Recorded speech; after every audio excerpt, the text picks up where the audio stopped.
At this point, they were 14, 16, and 18 years old, and we headed off to Memphis, Tennessee. We spent 2 days at St. Jude. We toured the hospital, we heard from patient families, and I sat through many meetings about fundraising, and we're really amazed at this place. As we were leaving on the second day, my youngest son, Nick, 14 years old, he said, "Mom, I don't ever want to have cancer, but if I do, this is where I want to go." I was mortified that he even said that. 6 months later, he was diagnosed with acute myeloid leukemia at home, at our home hospital in Youngstown, Ohio. Why did I have that job? I don't know. Why did this complete stranger feel like I was to take her position? I only went to St. Jude because I had that job. And all of a sudden, my son had cancer. And so off we were to Memphis, Tennessee. So the night before we actually flew out to Memphis, I went home. I had been sleeping at the hospital the previous nights, and we're getting ready, getting packed up to go the next day. My son and I were flying out. My husband and other 2 kids would follow in the car. My husband said, "Go home and sleep, and I'll stay at the hospital tonight." So I went home. It was the first time I had been home since the whole thing started.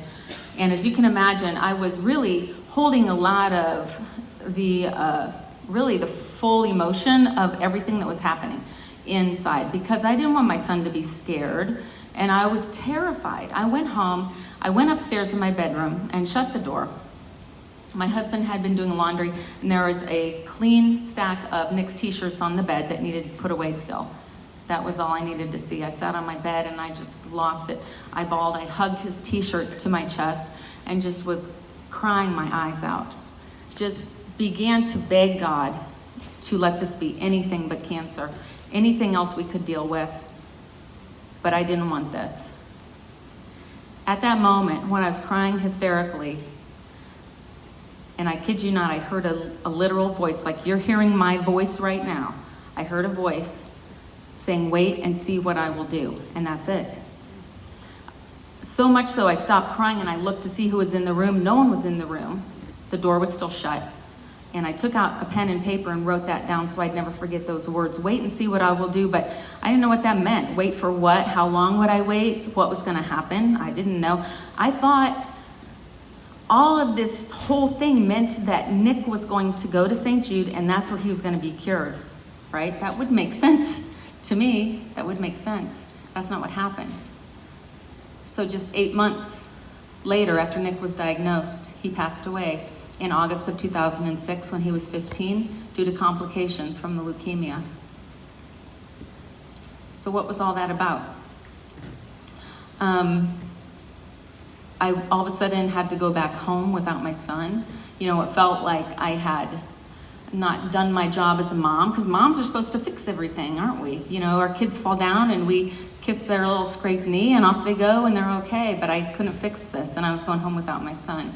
It was really difficult at the time, which was only 12 short years ago. St. Jude had no end-of-life, specialized end-of-life care. They had no quality of life care. They had no grief and bereavement resources for families 12 years ago. It was so difficult for me to come back to Ohio. I always think that I picture it like this, like, remember those old, I'm 55, so if you're my age, you had those old, really unsafe merry-go-rounds on your playground when you were a kid. Anybody remember those? Made out of wood. And they go really fast and you push them and you hope nobody falls off and gets injured. Life is like that merry-go-round. It just, you know, life, we just keep spinning on this merry-go-round. When your child gets cancer, you get flung off of that thing at top speed. When your child dies and you gotta come back home, you try to figure out how to get back on that thing, and it's still been going the whole time. And it's almost impossible. I didn't know what to do anymore. And there was no one to help me, no one who really understood what I was going through. So 5 months after Wendy's son died, our family went to a church service, and the message was, "Why not me?" Instead of going through life saying, "Why me?" why not go through life saying, "Why not me?" We had a really blessed life. I was married to my childhood sweetheart. I had 5 amazing boys, and we just had a really good life. And we knew that that message was for our family. We got home and looked at each other and said something serious is going to happen. Soon after, our fourth son, Carson, started seeing angels. He would describe them in great detail. He would talk to them, and just matter-of-factly. I didn't know what to think of it. I didn't know whether it was a good thing or a bad thing, but I knew that he was being honest and he was really seeing angels. So a couple months after he started seeing angels, he started getting sick. We went from doctor to doctor for 2 months until Friday the 13th in April 2007, Carson was diagnosed with stage 4 high-risk neuroblastoma. Carson was covered head to toe with cancer. He could no longer walk, and he could barely even lift his head up. Our hospital sent us home with no hope and gave us 30 days to enjoy our son. We went to St. Jude, and we immediately had hope. While at St. Jude, Carson learned to walk again. He had a physical therapist, an occupational therapist. He had an audiologist and a speech therapist that helped him learn to speak because he lost a lot of his hearing because of the chemo and had to have hearing aids. They gave him state-of-the-art hearing aids, which were not covered under insurance, and they paid for everything. We lived in Memphis for 15 months, and during that time we had free housing, food, transportation, and no bills. While Carson was there, he had 13 rounds of chemo, a bone marrow transplant, and a month of radiation. During that time, he woke up one night and said, "Mom, Jesus loves me, Jesus loves me," in the middle of the night, and he never woke up during the night. So the next morning, my husband asked him, "Well, Carson, what did Jesus look like?" And he said, "Mom, he had really big hands." And we're like, "Well, what did he look like?" And he goes, "He had really big hands." He said they were healing hands, and he said that, and he held me in them and said, "He loves me." Right after that, we were blessed to hear 3 amazing words, NED, no evidence of disease. Carson no longer had cancer in his body, and it was miraculous. Throughout Carson's treatment, he talked about his angels. He'd often say, "My angels told me to get up and walk. My angels told me to eat." And he would tell the nursing staff, "My angels told me this." At the end of his treatment, I said, "Carson, you haven't talked about your angels in a little while." He goes, "Mom, Jesus told them their work here was done and they've gone to help someone else." At that time, we went home to our home, and Carson had another 16 months of chemo. It was oral chemo, and we could do it at home, and we would go back for appointments every 3 months. When they moved us to 6 months, Carson cried, and he never cried. And he said it was because he didn't want to wait that long to go back to his home away from home. Even through all the horrendous treatment that he had at St. Jude, he still considered it his home and his family. I was so thankful to St. Jude for saving Carson's life, and I really wanted to give back. So when I was asked to join the newly formed St. Jude Patient and Family Advisory Council, it seemed like the perfect way to give back. So 3 years after Nick's death in the summer of 2009, I was also asked to be a parent advisor on the board, the new Patient and Family Advisory Council at St. Jude. So that's where Debbie and I first met, sitting on that council together. Me, a bereaved mom, and Debbie with a son who had survived cancer, and we were working together as parent advisors to bring about positive change for families and staff at St. Jude. The Patient Family Advisory Council is a board made up of parents and staff which work on partnering with the hospital to give feedback and create programs to improve the patient and family experience. Working together on behalf of children and families, we've accomplished many things in the past decade, such as creating valet parking for patients, starting a parent mentor program, including bereaved parent-to-parent mentoring, along with the creation of the state-of-the-art quality of life and bereavement support program, something I did not have when Nick died. And the PFAC also helped with the design and construction of the new building with inpatient rooms and the radiation beam facility. One of my meetings coincided with Carson's scan, so he traveled with me. He was able to go with me as we toured the new facility, and he was the first St. Jude patient to go down the musical stairs into the proton beam radiation room. As parents on the FAC, we felt it important that they were going down into the basement because of the radiation, that it would be a fun way for them to get down there. And I also want to mention, it's the only proton beam radiation facility that treats pediatric children worldwide. We also started another parent-led council made up of St. Jude staff and only bereaved parents who are tasked with helping bring about positive change in the areas of end-of-life, grief, and bereavement. We teach classes on end-of-life and bereavement issues to nurses and psychosocial team members. We teach doctors how to deliver difficult news to families in a caring and compassionate manner, yet truthful, if you can imagine that.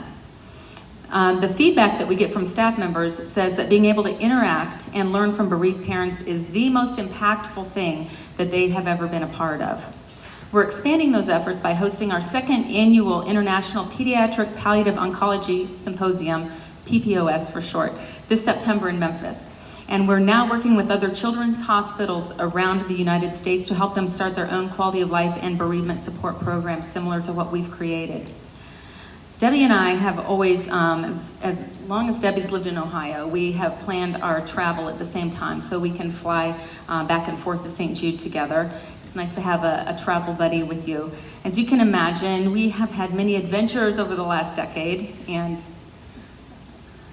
yeah, you'll have to see us after to hear some of those stories. But we've also had some really deep and difficult conversations over the years. So even though Nick had died and Carson was living cancer-free, Debbie's one person that's never been afraid to talk to me about things that no one else wanted to ask me because they were afraid it might make me feel worse. She wanted to know what it has been like for me to walk through significant moments like the graduation of Nick's high school class, watching his friends marry and have children, and even becoming a grandma myself. She wanted to know about the everyday things like how do we take family photos now, or what our first Christmas without Nick was like. Debbie has told me that those very conversations helped to prepare her for what came next on her journey. So Carson showed no evidence of disease for over 8 years. But unfortunately, in November of 2015, Carson relapsed. When I told him that his cancer was back, he said, "I guess I have really bad luck. God healed me once, and I'm ready to fight." He was 12 years old at the time, so we gave him the choice of where he wanted to be treated, and he immediately said he wanted to go back to St. Jude. St. Jude airlifted Carson and myself on Thanksgiving, and he started chemo that day. There was no holidays for St. Jude. I knew right away that I wanted the quality of life team on my side. And it wasn't because I thought Carson was going to die, but it was because of the work I had done on the PFAC, and I knew how amazing they were.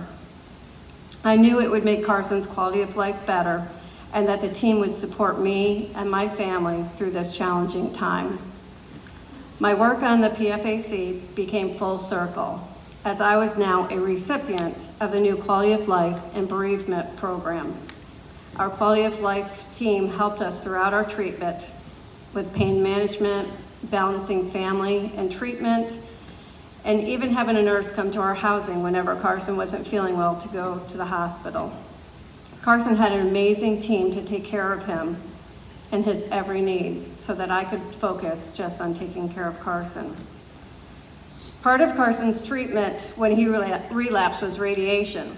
And again, things became full circle when Carson was the first patient in the new proton beam to get radiation to his back and radiation to 2 beams instead of 1, and the first patient with hearing aids. At the time, Carson was using a walker as he had had a tumor in his back. But every time we would go down for radiation, he'd put his walker aside and he'd walk down the musical stairs just so that he could hear the different sounds. St. Jude was amazing when we were treated in 2007, but the partnership with CEO Dr. Downing and the FAC has made it even more outstanding. When we would be discharged in 2007, I would have to go back and forth to the car with our medical supplies and our suitcases, and then I would bring a sick child to the grocery store and to the gas station before we went to housing. Now, I can call a concierge, they'll go fill up my car with gas, they'll get any groceries that I want. I call the valet, they bring my car to the front entrance of the hospital, and then I call the ready runners. They bring me a wagon. If I needed a wheelchair, they load my stuff, they take it down to the car, they unload it for me. If I need to run errands in the hospital or outside of the hospital, I can have the helping hands come and watch my patient. And I can also, when I go to the K Cafe, there's now K Cafe helpers who will carry your tray, help you to your table, do anything that you need. It's amazing to see the difference, and it really is, because Dr. Downing, the CEO, wants to make the patient experience the best that it can be. And did you know that St. Jude has a prom every year? They have kindergarten graduation, they have Survivor's Day, and they have Day of Remembrance for bereaved parents. They also have a school with a teacher, and you have one-on-one classes with that teacher. We had a music therapist who taught Carson how to play keyboard, and she recorded his heartbeat and put it to music. We also had a child life specialist who always brought Carson books, and she did syringe painting with Carson using the medical syringes and filling them with paint, and he gave them as gifts to his family. They took his thumbprint and made an impression and gave it to me as a charm. St. Jude is consistently rated in the top 100 places to work. And Dr. Downing, the CEO, monthly meets with any patient family and buys some coffee from Starbucks, and we'll sit down and chat for hours. The patients and staff all eat together at the hospital. And when we first started, it was in the less than $1 million a day. Now it's over $2.4 million a day just to run. And now it has 7 affiliates so that they can take care of more patients. And by the way, no patient pays anything. St. Jude is an outstanding place, but unfortunately, Carson's cancer was not responding. It had spread to his lungs and his liver. Carson wanted to take a 6-week trip. He called it a trip of a lifetime, and he wanted to visit as many national parks as he could. Our incredible oncologist came up with a protocol and gave him a chemo that had never been given to a child before. And she came up with this protocol within 2 days. Normally it takes months to years for a protocol to be processed and to be approved. Our QOL team, they helped us plan the trip of a lifetime. And they made it possible by making sure we had all our supplies, chemo. They set up blood draws throughout our trip. And they were in constant contact with us throughout our trip and took care of all the needs. We had traveled 5 weeks and had an amazing time with the 5 boys. On August 11th, 2016, I woke up to Carson unresponsive. We called 911 and we did CPR for 90 minutes. 90 minutes. They kept trying and they did CPR. The ER doctor told us he had to call it. We asked if we could get together and hold hands and pray as a family. As we were praying, Carson's heartbeat started. The ER doctor said it was miraculous and he was a real fighter. So at that time, I asked each of the boys to go talk to Carson individually. And then my husband talked to Carson, and I was the last one to go talk to Carson. I told Carson, thank you so much for fighting to come back to us, but it was okay to go to heaven and be with Jesus, and that we would be okay, and that I loved him. And as soon as I said that, his heartbeat stopped, and he was gone.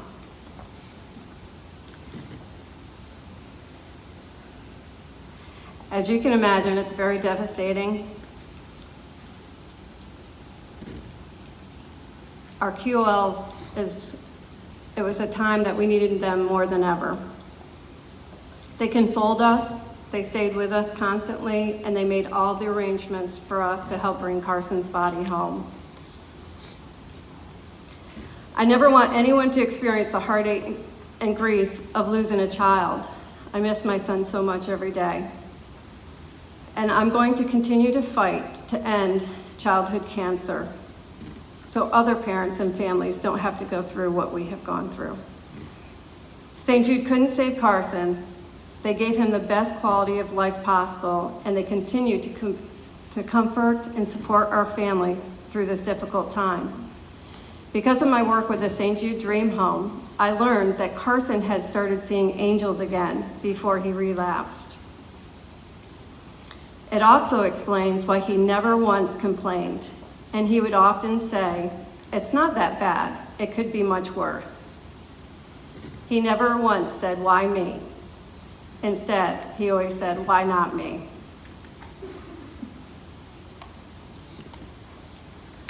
So, why should you support this hospital all the way in Memphis, Tennessee?